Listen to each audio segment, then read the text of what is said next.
할렐루야! 사랑하는 과천교회 성도 여러분, 모두 주님의 이름으로 환영하고 축복합니다. 오늘 하나님께서 허락하신 이 하루도 주님과 함께 주님 안에서 주님과 동행하며 살아가시는 과천교회 모든 성도 여러분들 되시기를 간절히 소망합니다. 기도하겠습니다.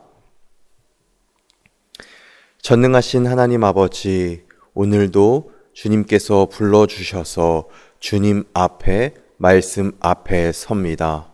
하나님께서 우리에게 은혜로 허락하신 이 하루, 주님과 동행하며 주님 안에서 살아가며 감사함으로 끝마치는 하루 되게 하여 주시옵소서.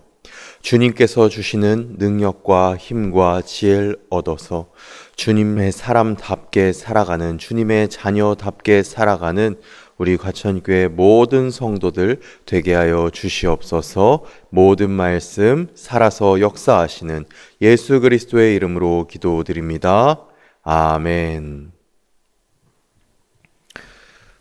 오늘 우리에게 주시는 하나님의 말씀은 마태복음 12장 22절에서 37절까지의 말씀입니다. 주님 감사합니다. 오늘은 마태복음 12장 25절에서 30절의 말씀 봉독하겠습니다. 예수께서 그들의 생각을 아시고 이르시되 스스로 분쟁하는 나라마다 황폐하여 질 것이요 스스로 분쟁하는 동네나 집마다 서지 못하리라. 만일 사탄이 사탄을 쫓아내면 스스로 분쟁하는 것이니 그리하고야 어떻게 그의 나라가 서겠느냐. 또 내가 바알세불을 힘입어 귀신을 쫓아내면 너희의 아들들은 누구를 힘입어 쫓아내느냐. 그러므로 그들이 너희의 재판관이 되리라. 그러나 내가 하나님의 성령을 힘입어 귀신을 쫓아내는 것이면 하나님의 나라가 이미 너희에게 임하였느니라. 사람이 먼저 강한 자를 결박하지 않고서야 어떻게 그 강한 자의 집에 들어가 그 세간을 강탈하겠느냐.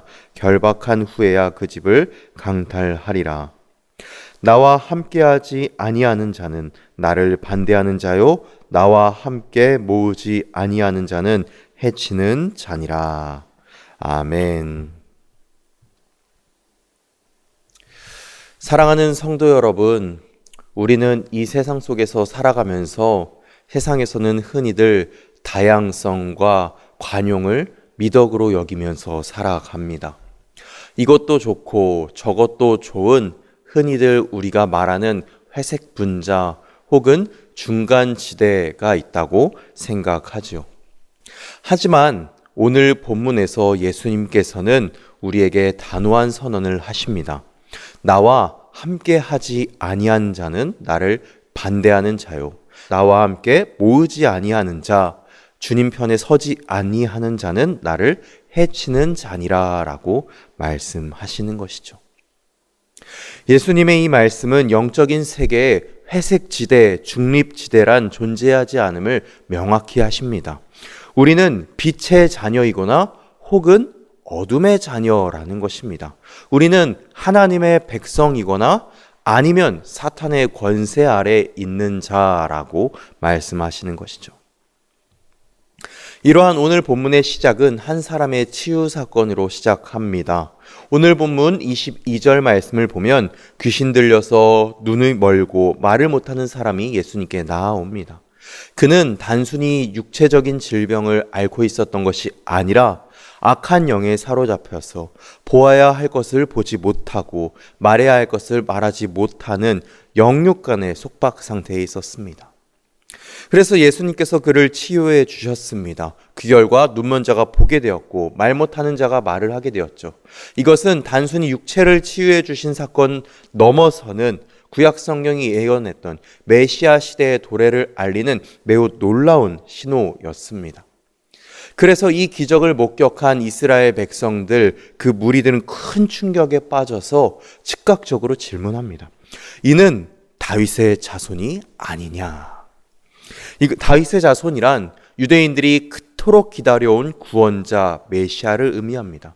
무리들은 그 예수님의 사역 속에서 구원자를 보았고 메시아를, 하나님의 나라를 보았습니다. 하지만 정반대의 반응을 보인 무리들이 있었습니다. 바로 바리새인들이었죠. 그들은 예수님께서 행하신 명백한 성령의 역사를 보고도 그것을 부정해 버렸습니다. 심지어 그들은 예수님께서 귀신의 왕 바알세불을 힘입지 않고서는 귀신을 쫓아낼 수 없다라고 악의적인 비방을 퍼부었습니다. 성도 여러분들 잘 아시다시피 바리새인들은 성경 지식에 매우 해박한 사람들이었습니다. 그래서 그들은 사실은 누구보다 메시아를 잘 알아야 했던 사람들이죠. 그러나 그들은 영적으로 어두워져 있었고 교만에 사로잡혀 있었습니다. 자신들의 기득권을 깨트렸던, 자신들의 질서를 무너뜨리는 예수님을 용납할 수 없었습니다. 그래서 하나님의 역사를, 하나님의 일하심을 사탄의 역사로 말하는 매우 큰 죄악을 저질렀습니다. 이 바리새인들의 모습을 보면서 우리 또한 우리의 영적인 모습을 돌아보게 됩니다. 우리 역시 영적으로 깨어있지 않는다면, 하나님께 가까이 붙어있지 않는다면 하나님께서 우리의 삶 가운데, 우리의 공동체 가운데 행하시는 일을 보고서도 우리의 고집과 편견 때문에 그것을 그르치거나 그것을 거부할 수 있다는 것입니다. 예수님께서는 바리새인들의 속마음을 아시고 그들의 주장이 얼마나 모순된 것인지 반박하셨습니다. 25절과 26절입니다. 스스로 분쟁하는 나라마다 황폐하여 질 것이요. 만일 사탄이 사탄을 쫓아내면 스스로 분쟁하는 것이니 그리하고야 그의 나라가 어떻게 서겠느냐. 사탄이 자신의 부하인 귀신을 쫓아낸다면 그것은 사탄의 나라를 스스로가 파괴하는 행위입니다. 세상의 어떤 통치자도 자신의 세력을 스스로 무너뜨리지는 않습니다. 따라서 예수님의 사역이 사탄의 힘을 빌린 것이라는 주장은 논리적으로 성립하지 않는다는 것이죠. 그래서 예수님께서는 자신이 하나님의 편임을, 그리고 이스라엘 백성들에게 하나님의 나라가 임하였음을 말씀하십니다. 28절입니다. 그러나 내가 하나님의 성령을 힘입어 귀신을 쫓아내는 것이면 하나님의 나라가 이미 너희에게 임하였느니라. 아멘. 예수님께서 하나님의 성령을 힘입어 하나님 편에 서서 귀신을 쫓아낸다면 그것 자체가 하나님의 나라가 도래했다는 표시라는 것입니다. 예수님께서는 한 걸음 더 나아가 비유를 들어 말씀하십니다. 사람이 먼저 강한 자를 결박하지 않고서야 어떻게 그 강한 자의 집에 들어가 그 세간을 강탈하겠느냐. 결박한 후에야 그 집을 강탈하리라. 여기서 강한 자는 이 세상을 장악하고 있었던 사탄을 의미합니다. 그의 집은 사탄의 지배 아래 고통받던 인간 세상을 의미하고, 세간은 사탄에게 사로잡혀 있던 영혼들을 의미합니다. 예수님께서는 사탄보다 더 강하고 능력 있는 자로 이 세상 가운데 오셨습니다.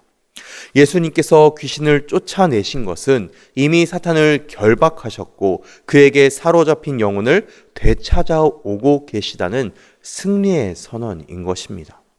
그래서 예수님께서는 지금 말씀을 하면서 예수님의 편, 또 사탄의 편, 그 두 가지의 편이 분명히 있다고 말씀하시는 것입니다. 그래서 다시 한번 확실히 결론을 말씀하십니다. 30절 말씀입니다. 나와 함께하지 아니하는 자는 나를 반대하는 자요, 나와 함께 모으지 아니하는 자는 해치는 자니라. 아멘. 당시 고대 세계에서는 두 나라가 전쟁을 벌일 때 주변에, 그 중간에 있던 작은 나라들은 어느 한편을 선택해야 했습니다. 우리 나라는 이 싸움에 관심이 없으니까, 상관이 없으니까 중간에 서 있겠다라는 태도는 허용되지 않았습니다. 승리자가 누구냐에 따라서 그들의 운명이 결정되었기 때문입니다. 그래서 그 중립국들은 이 편에 서느냐 혹은 저 편에 서느냐 반드시 선택해야 했습니다. 예수님께서는 영적인 세계에도 동일한 법칙이 적용된다고 말씀하십니다. 예수님을 적극적으로 따르지 않는 것, 주님의 사역에 동참하지 않는 것은 중립적인 태도가 아닙니다. 곧 그것은 조금 과장해서 사탄의 편에 서서 예수님을 대적하는 행위라고 말씀하시는 것입니다. 그렇기 때문에 신앙생활에서 오늘 예수님께서는 중립지대란 없다 말씀하십니다. 예수님께 우리의 삶의 주권을 온전히 드리지 않고 우리가 세상에도 한 다리를 걸쳐 있고 또 주님께도 한 다리를 걸쳐 있는 양다리를 걸치고 있는 상태는 사실상 예수님을 거부하고 있는 상태라고 말씀하고 계신 것이죠. 사랑하는 성도 여러분, 오늘 이 말씀을 묵상하며 우리의 영적인 자리는, 우리의 삶의 태도는 어떠해야 하는지 다시 한번 돌아보게 됩니다. 예수님께서는 이 땅 가운데 오셔서 하나님의 그 성령의 능력으로 사탄의 권세를 결박하셨고 귀신들을 내어 쫓으셨고 하나님 나라를 시작하셨습니다. 주님께서는 우리 또한 그 자리로, 그 승리의 자리로 초대하셨습니다. 하지만 그 당시에 예수님을 대적하던 바리새인들은 자신들의 영적인 눈이 가리워져서 하나님의 역사를 거부했습니다. 그들에게는 중립이 없었습니다. 오직 불신과 대적뿐이었습니다. 오늘날 이 시대를 살아가는 우리에게도 똑같은 선택지가 놓여 있습니다. 사랑하는 성도 여러분, 우리는 어느 편에 서겠습니까? 세상의 안락함, 그 세상과 타협하면서 적당히 중간지대에 머물러 서 계시겠습니까? 아니면 비록 좁은 길이라도 행복한 길, 그 성령의 능력을 의지하며 예수님 편에 서 계시겠습니까? 오늘 말씀을 떠올리며 꼭 기억하시기 바랍니다. 영적인 중립지대는 없습니다. 예수님과 함께하지 않는 것은 그분을 반대하는 것입니다. 정말로 바라는 것은 우리 모두가 예수님과 함께하여 예수님 편에 서는 우리 모든 성도님들 되시기를 간절히 축원합니다. 그렇다면 예수님 편에 선다는 것, 예수님과 함께 살아간다는 것은 우리의 삶에서 어떤 모습일까요? 우선은 우리의 마음의 중심을, 우리의 생각의 중심을 예수님께 내어드리는 것입니다. 우리 삶의 모든 영역에서 하나님 나라가 임할 수 있도록, 하나님께서 통치하시도록 우리의 생각의 주권, 우리의 행동의 주권, 우리의 마음의 주권을 하나님께 내어드리는 것입니다.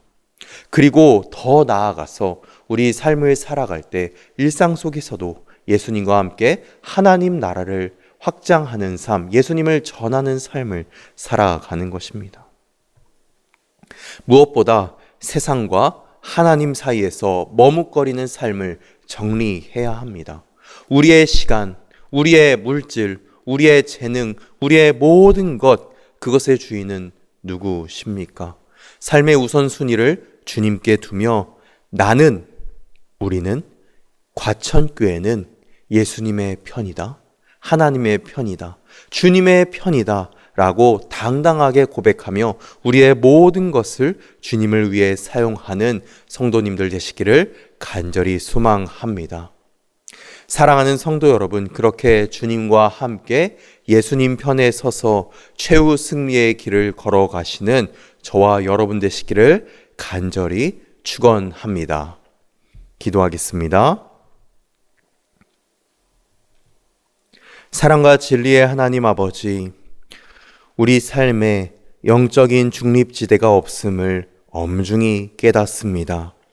세상은 다양성과 포용이라는 이름으로 적당히 타협을 권하며 세상에도 한 다리 걸쳐놓고 주님께도 한 다리 걸쳐놓기를 권하지만 주님께서는 나와 함께하지 않는 자는 나를 반대하는 자라고 단호히 말씀하셨습니다.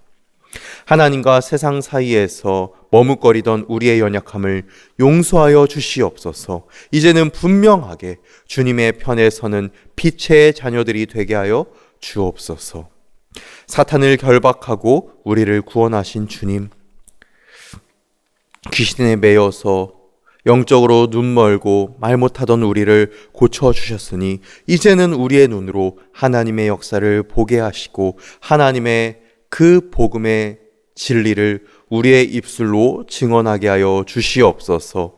바리새인들처럼 교만과 편견에 갇혀 하나님의 일을 방해하는 어리석음에 빠지지 않도록 우리의 마음을 겸손케 하여 주시옵소서. 그래서 늘 예수님 편에 서서 예수님의 마음 알아 예수님과 동행하는 삶 살아가게 하여 주옵소서. 하나님, 우리 과천교회 가운데 우리 성도들 가운데 각자 가정의 기도 제목들이 있습니다.